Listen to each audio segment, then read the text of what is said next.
5,000 कोटीचं काम 8,000 कोटीला, 500 कोटीचं काम 900 कोटीला. मुंबईची वाट लागली असेल तर तुम्ही त्याचे पार्टनर आहात. लगाकर आग शहर को बादशाह ने ये कहा, उठा है दिल में आज, उठा है दिल में आज तमाशे का शौक बहुत. महापौर पावसात पाणी टाकतं का हे बघायला गेले तर त्यांच्या समोर महापालिकेचा कर्मचारी गटारात पडलेला होता. अध्यक्ष महोदय, साटम साहेबांनी जो प्रस्ताव मांडला त्याची पहिली ओळ काय आहे, फर्स्ट लाईन. तर मुंबई महापालिकेची निवडणूक ठाण्याची मुंबईची होऊन महापालिका सभागृहाची स्थापना होऊन काही महिन्यांमध्ये महानगरपालिकाच्या प्रशासनात पारदर्शकता व कार्यक्षमता राहण्याच्या दृष्टीने महत्त्वपूर्ण सुधारणा करण्यात येणे. याचा अर्थ याआधी पारदर्शकता नव्हती, हे मान्यच केले आपण. आता अध्यक्ष महोदय, आम्ही तेच सांगत होतो इतके काळ, प्रशासनाच्या काळात पारदर्शकता नाही आहे. लवकर निवडणुका घ्या. भ्रष्टाचार मोठ्या प्रमाणात महापालिकेत वाढलेला आहे आणि आपण प्रशासकाच्या मार्फत ह्या मुंबईचा काढा हाकत होतो, सरकार हाकत होतं. सरकारलाही महाराष्ट्रामध्ये नगरपालिका महापालिकांमध्ये प्रशासक लावणं जास्त सोयीचं होतं.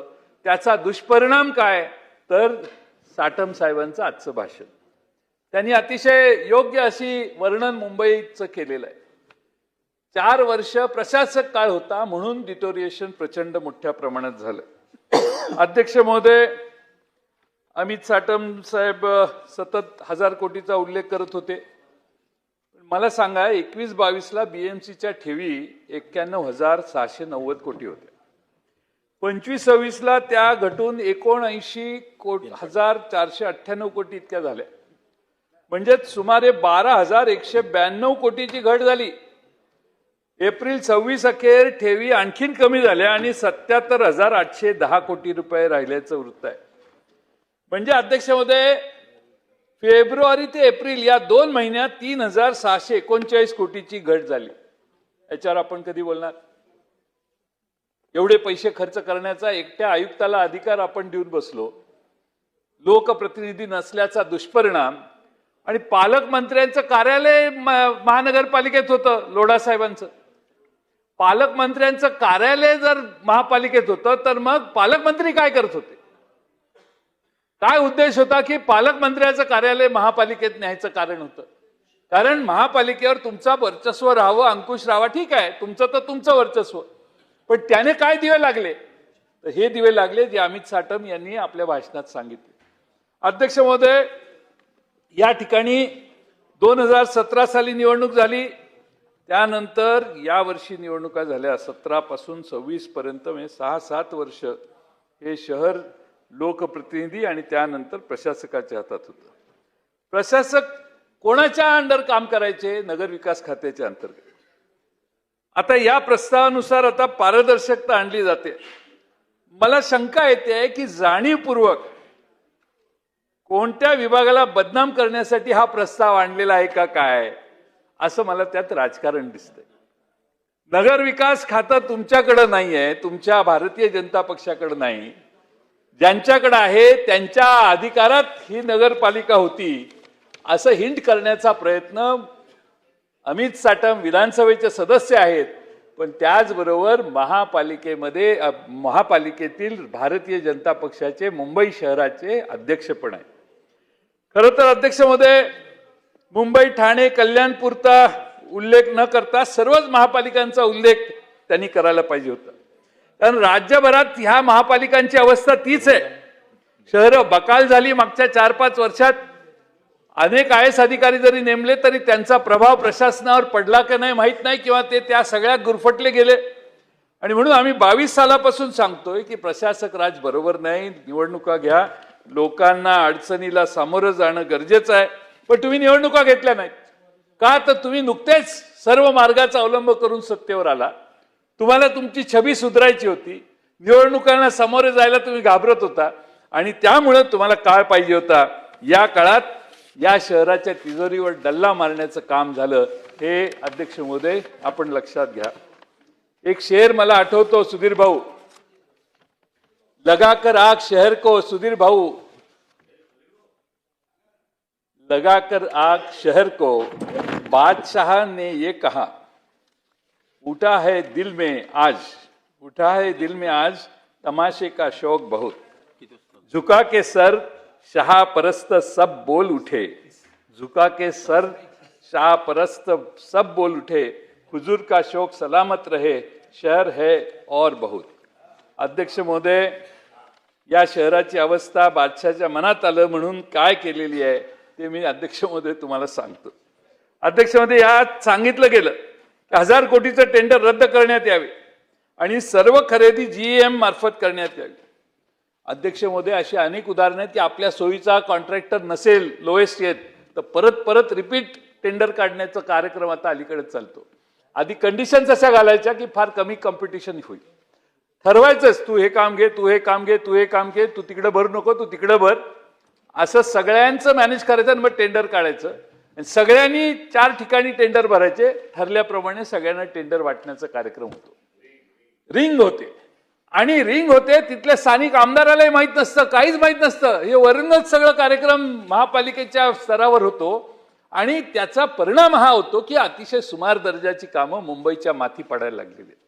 इथल्या कुठल्याही सदस्याला विचारा, कामाबद्दल समाधानी आहेत का?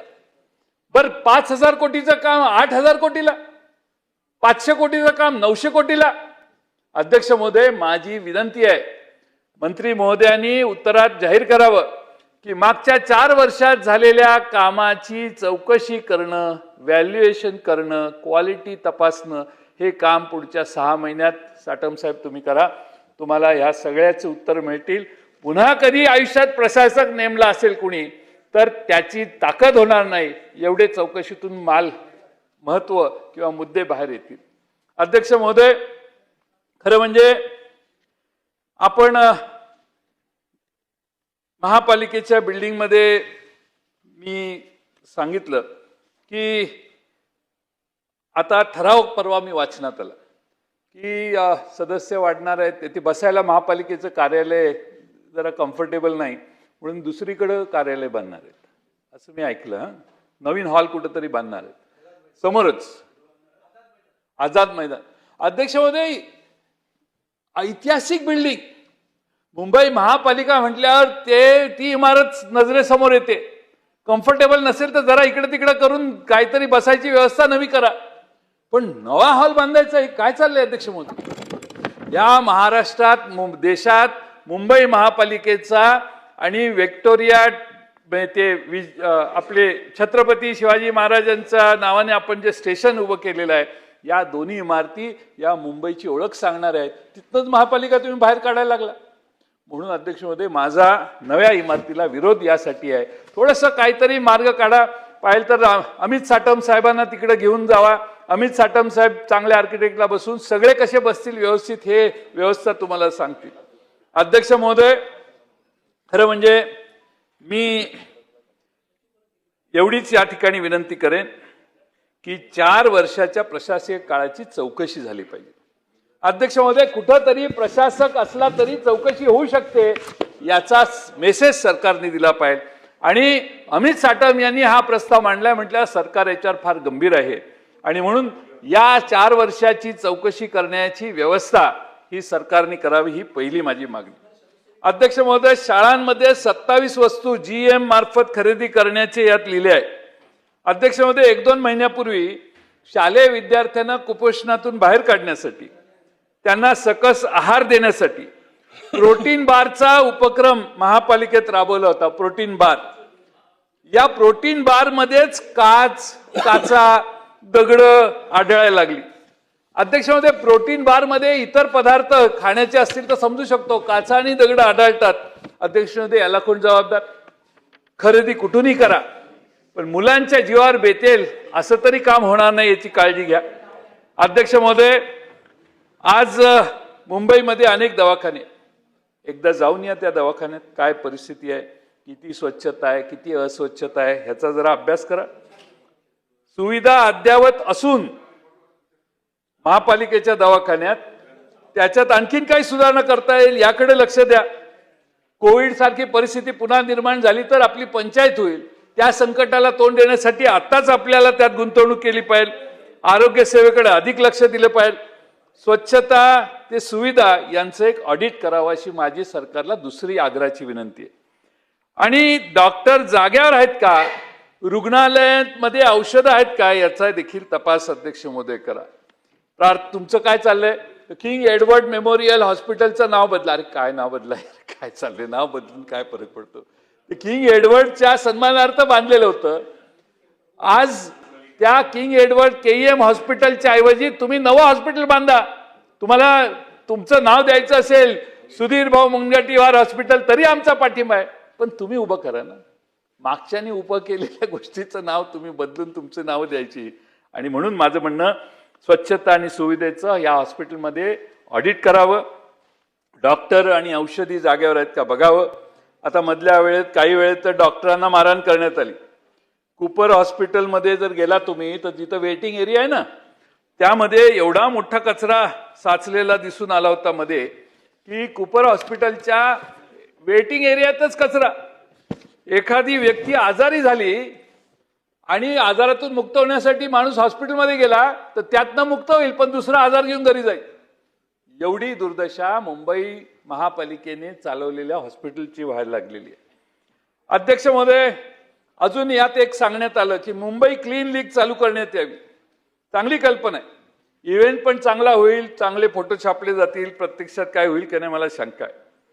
कारण या शहराचे महापौर पावसात पाणी साचतं का हे बघायला गेले तर त्यांच्या डोळ्यासमोर महापालिकेचा कर्मचारी गटारात पडला राव.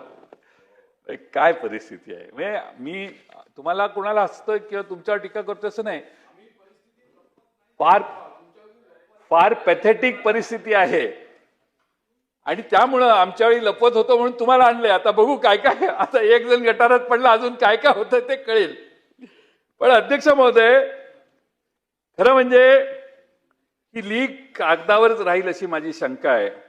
मागे निवडणूक आली, मंत्री आमदार सगळे फोटोशूट करताना, साफसफाई करताना, झाडू घेऊन नाले सफाई करताना दिसले. इलेक्शन झाली, फोटो काढले सगळ्यांनी, सत्ता आली, विषय संपला. आज पूर्ण मुंबई तुंबत आहे. मग अशा विधानसभेच्या अध्यक्षांनी जे बोलणं केलं की सगळीकडे पाऊस जोरात आहे. पाऊस आहे म्हणजे आज पाऊस असेल तरी पावसावर मात करायचे उपाय त्यांनी भाषणात सांगितले असते. ते घेऊन उद्या सकाळी 9 वाजता चर्चा महापौरांच्या किंवा महापालिकेत केली असती तर सोल्युशनचा आम्हाला काही इथल्या लोकांना काही कळत नाही असं समजून तिकडे काम चाललंय का काय. आणि म्हणून अध्यक्ष महोदय, काल परवा दादर बीचवर पूर्ण कचरा भरलेला दिसला. हाय टाईडमुळे कचरा बीचवर साठला. म्हणजे आपण किती चांगली स्वच्छता केलेली, कारण साफसफाई झाली ना, त्यानंतर हाय टाईडवर सगळा कचरा किनाऱ्यावर आला आणि आपण किती चांगली स्वच्छता केली हे दिसलं. आणि त्यामुळं अध्यक्ष महोदय, एक काळ असा होता की महापालिकेचं रेप्युटेशन होतं. महापालिकेची एवढी मजबूत यंत्रणा पूर्वी होती, पण मागच्या 4 वर्षात प्रशासकीय राजवटीमुळे ही खोळंबली असं मी म्हणेन. आणि म्हणून लोकप्रतिनिधीचे अधिकार काढून घेणं, राजवट जास्त काळ प्रशासकीय ठेवणं, हा उद्योग सत्तारूढ बाजूनं झाला. आणि विरोधकांच्यावर तर अन्याय होतोच, पण आज अध्यक्ष महोदय निधीचा प्रश्न तयार झालेला आहे. विरोधी निवडून आलेल्यांना निधीच द्यायचा नाही. इथं विधानसभेत देत नाही, तसं महापालिकेत देखील सेम सूत्र. भारतीय जनता पक्षाचं सत्ता आली की विरोधकांना निधी देत नाही. एवढं छोटं मन हे ठेवणं हे बरं दिसत नाही अध्यक्ष महोदय. तुम्ही वरनं निदेश द्या यांना. जसं रामाच्या नावानं मतं मागायची आणि मग राम मंदिरात चोरी झाली तर त्यावर एक शब्द देखील कोणी काढायचा नाही, असं सध्या दुटप्पीपणाचं काम सध्या अध्यक्ष महोदय चाललंय. मागील 2-3 दिवसात चोरी नाही झाली ना,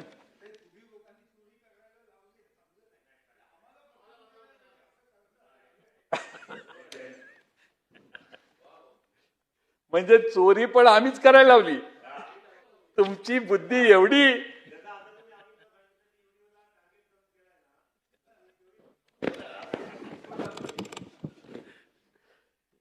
आणि अध्यक्षमध्ये 2-3 दिवस चांगला पाऊस पडतोय, थोडासा काय पाऊस पडला की कसं होतं ते आपल्याला माहिती आहे. मिलन सबवे, अंधेरी सबवे पूर्णपणे पाण्यात आहेत. हे नवीन तरुणाई आहे ना, तरुणाई ते आता म्हणतात की it is a new normal. त्यांना काय वाटत नाही आता त्याच्यात. आणि त्यामुळे अध्यक्षमध्ये लोकांच्या अपेक्षा महापालिकेतनं आता कमी झालेल्या आहेत. आणि अध्यक्षमध्ये हे का होतंय तर याचं सगळ्यात प्रमुख कारण सॉलिड वेस्ट जे आहे, कचरा, हा कचरा ड्रेनेज लाईनमध्ये अडकतो, तुंबायला लागतो. आता किती वर्ष हे आपण ऐकायचं, याला काही मर्यादा नाही. वर पावसानेही दया केली, उशिरा आला पाऊस, 20-22 दिवस. तेवढं साफ करा म्हणत सुद्धा पाऊस, पण यांनी काहीच केलं नाही साफ, म्हणून परत तुंबली मुंबई. आणि म्हणून काहीतरी ठोस निर्णय व्हायला पाहिजे. अध्यक्ष महोदय, प्रस्तावात आता म्हटलंय, मी तुम्हाला सांगतो, भारतीय जनता पक्षाचं सरकार आलं की नाही त्यावेळी सगळ्यांना नवीन घरं मिळणार असं जाहीर झालं. आम्ही म्हणायचो बाबा 2022 पर्यंत सगळ्यांना घरं मिळणार. अध्यक्ष महोदय, पण वस्तुस्थिती या प्रस्तावातच अमित साटम यांनी मांडलेली आहे. ते म्हणाले की 50% लोक आज देखील झोपडपट्टीत राहतात. मान्यच केलं. 2022ला मोदी साहेबांनी घोषणा केलेली 2022 तक सबको घर दे देंगे. 50% लोक आजही शहरामध्ये झोपडपट्टीत राहतात असं आपल्या प्रस्तावात म्हटलेलं आहे. याचा अर्थ मोदी साहेबांच्या सरकारला, डबल इंजिनच्या सरकारला, ट्रिपल इंजिनच्या सरकारला या शहरातले प्रश्न सोडवता आले नाहीत. आणि म्हणून अनेक आश्वासनं आहेत की जी पूर्ण झाली नाहीत. की मराठी माणूस मुनगंटीवार साहेब कसा या मुंबईत हरला याचा एक इतिहास लिहिला जाईल. आणि त्यात तुमचंच सरकार नाही, आमच्यापासून सगळ्या सरकारांचं नाव येणार आहे. आणि या मराठी माणसाला बेदखल करण्याची व्यवस्था म्हणजे ही SRAची व्यवस्था आहे. एवढे बोगसपणा चालतो. मी काल विषय मांडले. अहो, नसणाऱ्या माणसांची नावं घालतात, 50 जण त्यात राहतात. ॲक्च्युली मंजूर काय होतं 90 जणांचं. 40 रूम्स एक्स्ट्रा काढतात आणि वाटप करतात आणि विकतात. त्यामुळे अध्यक्ष महोदय काही नियंत्रण राहिलं नाही. माझी अध्यक्ष महोदय विनंती आहे की अमित साटम यांनी एका चांगल्या विषयाला घेऊन मुद्दा मांडलाय. अनेक गोष्टी करण्याच्या सूचना त्यांनी त्यांच्या ह्याच्यात केलेल्या आहेत. आणि पक्षाचाच अध्यक्ष इथं ज्यावेळी एखादी मांडतो तो जाहीरनामा आहे असं मी समजतो. त्यामुळे बरोबर आहे ना. आणि चांगलीच मांडली मी चांगली मांडली. ती आता 5 वर्ष तुम्हाला मिळालेली आहे. पूर्वी काय होतं, मुंबईच्या व्यवस्थेत तुम्ही नव्हता असं नाही, तुम्ही पार्टनर होता. शिवसेनेचा महापौर आणि तुमचा त्यांना सपोर्ट, हे नातं तुमचं शिवसेनेची आज नाही, गोपीनाथराव मुंडे, प्रमोद महाजन असतानापासून या शहरात आहे. त्यामुळं जर काही पाप झालं असेल तर त्यात तुम्ही सहभागी होता. आणि नसेल झालं तर हे 4 वर्षातच झालंय. हे 4 वर्षाच्या नावानं बिल फाडून त्या 4 वर्षाची चौकशी आपण करावी अशी माझी विनंती करतो. आणि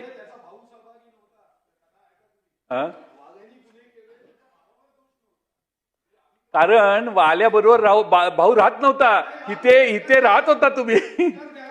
वाल्याचा रामायणात कुठेही उल्लेख नाही, कारण वाल्याला भाऊच नव्हता. पण इथे वाल्याबरोबर तुम्ही पण होता, एकाच घोंगड्यावर बसत होता. त्यामुळे आपका पार्टनरशिप है. मुंबईची वाट लागली असेल तर तुम्ही त्याचे पार्टनर आहात. कोण? नाही, त्यांनी वाल्या काढला, मी आणखीन काहीतरी काढतो. पण माझं म्हणणं की तुम्ही मुंबईची जर वाट लागली असं भारतीय जनता पक्षाचे प्रदेश अध्यक्ष अमित साटम, विधानसभेचे सदस्य यांनी त्यांच्या भावना व्यक्त करताना मांडलं असेल तर त्या सगळ्यात तुमची पार्टनरशिप होती. नसेल तर 4 वर्षात जे भ्रष्टाचार झाला आणि आपल्या ठेवी कमी झाल्या, हे गंभीर आहे साहेब. अध्यक्ष महोदय, 2000चे प्रोजेक्ट 3000 करायचे आणि कार्यक्रम करायचे, हे बरोबर नाही. आणि त्यामुळं सत्सद अतुल भातखळकर साहेब हे मांडून थकले. मी आत्ताच मगाशी कोणाला ते सांगत होता, आता हा रोल पहिला ओपनिंग ते करायचे पहिल्यांदा. आता म्हटलं हे अमित साटमना ओपनिंग बॅट्समन आहेत. त्यामुळे तुम्ही मांडून थकाल. पण तुमची बसलेली लाईन ही पुढे येण्याची शक्यता नाही. कारण हे जेवढ्या जोरात बोलाल तुम्ही तेवढी त्या सगळ्या उद्देश चांगला आहे. अपेक्षाही तुमच्याकडून, तुम्ही तरुण आहात आणि जोरदार आहात, त्यामुळे तुमच्याकडून ह्या सगळ्या अपेक्षा होत्या. त्यामुळं सरकारला मी तुमच्या या प्रस्तावावर विनंती करतो की तुम्ही जे जे मुद्दे मांडले त्या सगळ्याची पारदर्शीपणाने चौकशी करा. जे चुकीचं आहे ते चुकीचं आहे सांगा. अजून सुरुवात आहे, 4 महिने झाले, काही विशेष नाही. 5 वर्षाच्या कालखंडात मुंबई महापालिका स्वच्छ करण्याची संधी भारतीय जनता पक्षाला आहे. भ्रष्टाचार मुक्त महापालिका आहे आणि पारदर्शी, कुणालाही मॅनेज न होता टेंडर मिळतं असा संदेश जाणारी व्यवस्था फक्त महाराष्ट्रात आणि भारतात मुंबई महापालिकेत आहे. हा नावलौकिक तयार करण्याची संधी ही अमित साटम साहेब तुमच्या नेतृत्वाखाली सत्तेत बसणाऱ्या महापालिकेतल्या पक्षाला आहे. पण हे सगळं होताना तुमचं म्हणणं ऐकायला प्रशासन इथं जागेवर नव्हतं, याचा निषेध